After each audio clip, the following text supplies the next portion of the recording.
कहानी शुरू होती है 1956 में फ्रांस से। हम एक छोटे बच्चे को देखते हैं जो चर्च में आकर फादर की अक्सर कामों में मदद किया करता था। फादर बहुत ही पावरफुल थे। वो बच्चा आज के दिन अपना सारा काम खत्म करता है और वाइन शराब को रखने नीचे चैपल में जा रहा होता है। चैपल दरअसल एक छोटे गिरजाघर को कहते हैं, यानी कि छोटा चर्च। तभी उसे यहाँ पर कोई हलचल महसूस होती है और एक खौफनाक आवाज आती है। वो बच्चा बहुत ज्यादा डर गया था और जाकर फादर को बुलाता है। जब उधर फादर आते हैं तो उन्हें वहाँ पर होली वाटर यानी कि वो पानी जिससे भूतों आत्माओं को भगाया जा सकता था या फिर कोई भी बीमारी को दूर करने के लिए इस्तेमाल होता, वो वहाँ पर तेज उबल रहा था। जिसके बाद वो पानी भाप बनकर उड़ जाता है। उधर एक साया भी नजर आता है और फिर एक खौफनाक मंजर आंखों के सामने था। ये साया किसी और का नहीं बल्कि डीमन नन का था, जो उस फादर को हवा में उड़ाकर आग लगाकर मार देती है। चर्च के ऊपर वाले हिस्से में वो डीमन नन दिखाई जाती है। उधर ही हम एक आदमी को बैग ले जाता देखते हैं।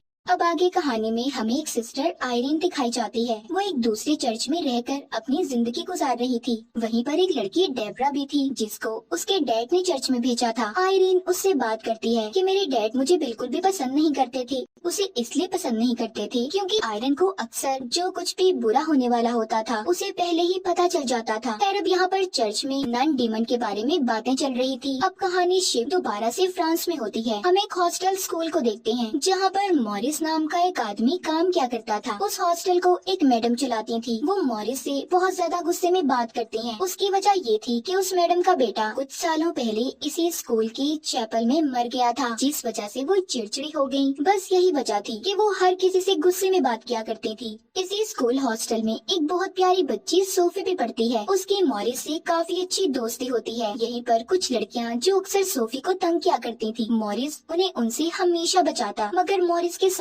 कुछ तो गड़बड़ थी। वो अजीब अजीब हरकतें किया करता था। एक दिन एक लड़की जब स्कूल में सामान देने आती है तो वो मॉरिस को अजीब हालत में देखती है। वो बाहर बैठा कॉकरोचेस खा रहा था क्योंकि कॉकरोचेस लाल बेग को साफ करने के लिए इसी स्कूल की मैडम ने बोला था। मॉरिस के अंदर से अचानक से डीमन नन बाहर आती है और उस लड़की को मार देती है। उसके अंदर भी डीमन नन थी। मतलब जिस आदमी को हमने कहानी के शुरू में देखा जिसके हाथ में बैग था वो कोई और नहीं बल्कि मॉरिस ही था जिसके अंदर नन थी। वो डीमन नन ऐसे ही सबको नहीं मार रही थी। इसके पीछे कोई तो राज छुपा हुआ था जो हमें आगे आगे कहानी में पता चलेगा। उधर आयरीन को भी अजीब अजीब ख्याल आ रहे थे। उसे सपने में मॉरिस दिखाई देता है जो उससे मदद मांग रहा था। तभी अचानक से डीमन नन आकर उसको डराती है जिससे उसकी आंखें खुल गई थी, जिस वजह से वो बहुत ज्यादा डर जाती है। एक दिन वही लड़कियां जो सोफी को तंग किया करती थी उसी चैपल में लेकर जाती हैं जहाँ पर मैडम ने सबका जाना बंद किया था। वहीं पर खिड़की पर एक बकरी बनी हुई थी। वो उसके साथ गेम खेलती हैं। कहती हैं जाओ जाकर तुम्हें उस बकरी की आंखों में टॉर्च जलाकर देखना है। वो आंखें डीमन की हैं। अगर तुमने जरा भी ध्यान हटाया तो डीमन आकर तुम्हें मार देगा। जब सोफी उसी को देख रही थी तो तंग करने वाली लड़कियां चालाकी से वहाँ से चली जाती हैं। सोफी अब बिल्कुल अकेली थी। तभी अचानक से उधर हलचल होने लगती है। उधर सोफी को डीमन नन नजर आई थी जिससे वो डर जाती है। खैर तभी मॉरिस वहाँ पर आकर उसे बचाता है।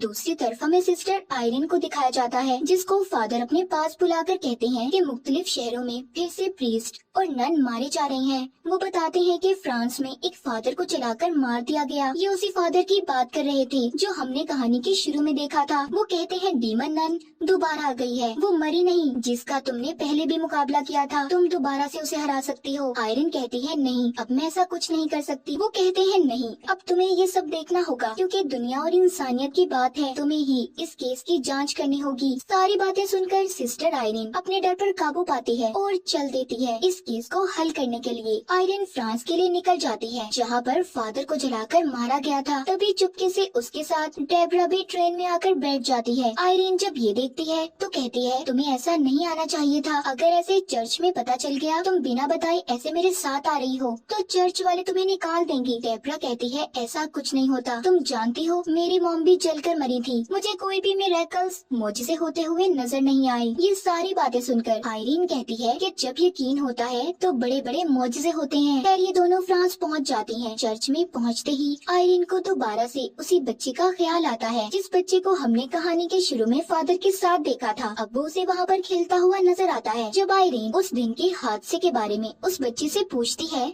तो वो बताता है कि हाँ, मैंने उस दिन चर्च में साया देखा था। तभी उसे यहाँ पर नन दिखाई देती है। यहाँ पर लाइब्रेरी में किताबें खुद ही पलटकर नन का रूप ले लेती हैं। वो डीमन नन ने आयरिन का गला दबा दिया था। तभी आयरिन को एक और नन दिखाई देती है जिसकी आंखें निकाली जा रही थी। तभी वो गिरकर बेहोश हो जाती है। यहाँ पर जल्दी से डेब्रा आती है जिसने उसे संभाल लिया था।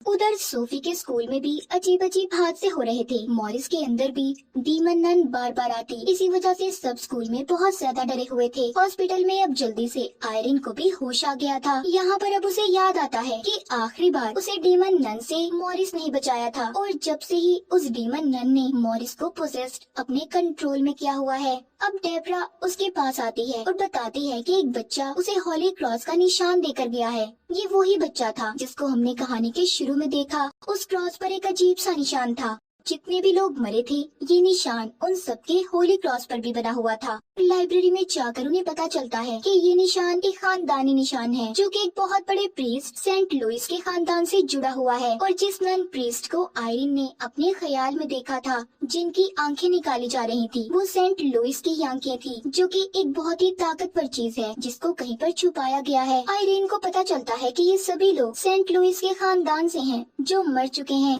उस डीमन नन का खास मकसद था वो सभी सेंट लुइस के खानदान वालों को मारकर उनकी आंखों तक पहुंचना चाहती थी। वो उन आंखों को इसलिए चाहती थी कि उससे उसकी गई हुई सारी पावर ताकतें वापस आ जाएं। यहीं पर लाइब्रेरियन आयरिन को ये भी बताता है कि वो डीमन नन पहले एक फरिश्ता हुआ करता था जिसे गॉड ने निकाल दिया और उसकी सारी ताकतों को छीन लिया। उस जगह का पता भी बताता है जहाँ पर जाकर सारी चीजों के बारे में उन्हें जानकारी मिल सकती है। वो बताता है वो आंखें यहाँ से कुछ दूर एक खाली चैपल में दफन की गई हैं, जहाँ पर पहले वाइन शराब की भी एक फैक्ट्री हुआ करती थी, मगर बाद में उस जगह पर एक हॉस्टल स्कूल बना दिया गया। लाइब्रेरियन उसी हॉस्टल स्कूल की बात कर रहा था जहाँ पर मॉरिस काम करता था। मतलब मॉरिस उस हॉस्टल स्कूल में काम के बहाने उन्हीं आंखों को ढूंढ रहा था, यानी कि वो डीमन नन जिसने मॉरिस को पोजेस्ड कंट्रोल किया हुआ था वो उन्हीं को ढूंढ रही थी। ये सुनते ही आयरिन और डेब्रा हॉस्टल की तरफ निकल पड़ती हैं। तभी हम देखते हैं कि मॉरिस को न जाने क्या हो गया था। वो उसी चैपल के आगे बैठा अपने सर को मार रहा था, जिसे स्कूल की मैडम भी देख लेती हैं। वो उसे होश में लाकर कहती हैं कि तुम्हारी तबीयत नहीं ठीक, जाओ जाकर थोड़ी देर आराम करो।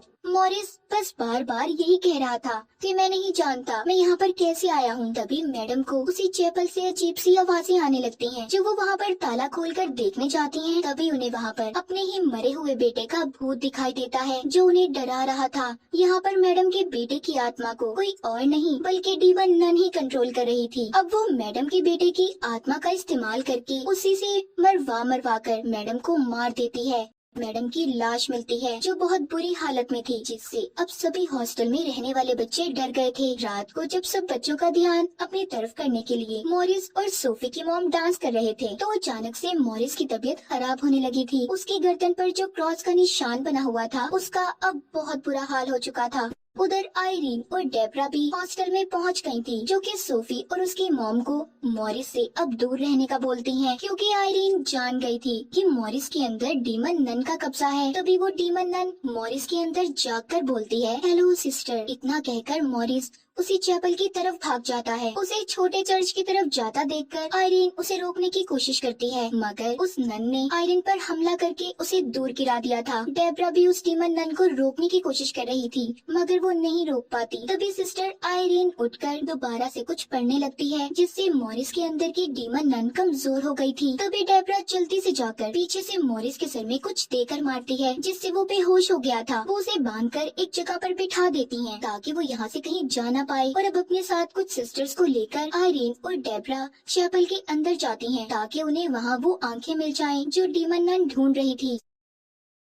सोफी भी उस छोटे चर्च में उनके साथ जाती है। वो उन्हें वो खिड़की भी दिखाती है जिस पर बकरी बनी हुई थी। वो कहती है कि क्या पता सेंट लुइस के खानदान वालों ने इसे बनाया हो ताकि अगला कोई भी उनसे जुड़ा हुआ या उनके खानदान से यहाँ पर आए तो उसे वो आंखें मिल जाएं। वो बताती है कि अगर इस बकरी की आंखों पर सूरज की रोशनी पड़ती है तो ये चमकती हैं। अब ये देखने के लिए डेब्रा हाथ में पकड़ी टॉर्च को जब उसके ऊपर मारती है तो उस बकरी की आंखों से लेजर रोशनी निकलती है जो इन्हें रास्ता बताती है कि आंखें कहाँ पर दफन है। अब ये उसे निकाल लेती है जो एक बक्से में बंद थी। तभी मॉरिस भी जाग गया था। बाहर सभी बच्चों को डीमन नन अपने असली रूप में आकर डराने लगती है। डेब्रा उधर जाकर उन बच्चों को बचाती है। ये भागकर सभी एक कमरे में चले गए थे जहाँ पर उसी मैडम का भूत इनको डराता है जिसको चैपल में डीमन नन ने मारा था। उधर सोफी के साथ आयरीन भी थी। उधर पोजेस्ड मॉरिस भी आ गया था जो सिस्टर आयरीन से वो खास आंखें छीनने की कोशिश करता है, मगर उन्हें सोफी लेकर भाग जाती है जो कि एक बक्से में बंद थी। सोफी जैसे तैसे करके उससे बचकर भाग रही थी। वो ऊपर पहुंच जाती है जहाँ पर एक साइड से बिल्डिंग भी टूटने वाली थी। ये सब कुछ उन्हीं आंखों की ताकत की वजह से हो रहा था। तभी उनमें से एक तेज पीले रंग की रोशनी बाहर आती है जिसके करीब अब डीमन नन भी नहीं आ सकती थी, मगर फिर भी मॉरिस यानी कि उसके अंदर डीमन नन सोफी के पास जाने वाली थी। तभी उधर आयरीन आ जाती है जो उसे वो लेकर दरमियान में रख देती है जिससे बहुत ही ताकतवर रोशनी बाहर आती है और उस वजह से मॉरिस अब तड़पने लगा था। सबको ऐसा लगता है कि वो मर गया। ये देखकर सोफी बहुत दुखी होती है क्योंकि मॉरिस उसका बहुत अच्छा दोस्त था। अब जब उसे चेक करने आयरीन उसके पास जाती है मगर वो जिंदा था। ये सिर्फ डीमन नन की एक चाल थी इन्हें फंसाने की। अब वो डीमन नन जल्दी से वो आंखें उठा लेती है। सारी ताकत उसे दोबारा मिल गई थी। वो दोबारा से अब अपने असली रूप में आ गई थी। वो आंखें अब उसकी आंखों में थी। फिर वो हॉस्टल में एक बच्ची को पकड़कर जो हमेशा सोफी को तंग किया करती थी उसके मुंह के अंदर वो नन अपने नाखून गड़ा देती है। वो डीमन नन इतनी ताकतवर हो गई थी कि वो आयरीन को उसी तरह हवा में उठाकर मारने वाली थी जैसे उसने कहानी के शुरू में फादर को मारा था। तभी यहाँ पर आयरीन को अपनी मॉम नजर आती हैं। उनकी आंखें भी चमक रही थी, मतलब कि आयरीन भी सेंट लुइस के खानदान से थी। उसके अंदर तो खुद ताकत थी। वो अपने अंदर की पावर्स को जगाकर उस आग को बुझा देती है जो डीमन नन ने उसे लगाई थी। मतलब कि अगर आप सेंट लुइस के खानदान से हो तो उन बुरी ताकतों को हरा सकते हो। अब ये सब देखकर डीमन नन बहुत ज्यादा चिढ़ जाती है, इसीलिए वो सोफी पर हमला करती है। आयरीन यहाँ पर सबको प्रेयर इबादत करने का कहती है। ये बात नोटिस करती है कि इधर वाइन है क्योंकि जैसे लाइब्रेरियन ने बताया था कि उधर पहले वाइन फैक्ट्री भी हुआ करती थी और चर्च में वाइन पर प्रेयर इबादत करने से वो जीसस का खून बन जाती है। अब वो दोनों यकीन के साथ जब ये सब करती हैं, वो वाइन खून में तब्दील होकर उस डीमन नन को खत्म कर देती है। आयरन ने उसे हेल नर्क दोजख में भेज दिया था। हमें सब कुछ बिल्कुल ठीक होता दिखाया जाता है। अब कहानी के आखिर में हमें दो पैरानॉर्मल इन्वेस्टिगेटर दिखाए जाते हैं जो कि भूत प्रेत आत्माओं से बात कर सकते थे, जिनको चर्च से कॉल आई थी, यानी कि एक नई केस को उन्होंने हल करना था। और इसी के साथ इस फिल्म की कहानी भी यहीं पर खत्म हो जाती है।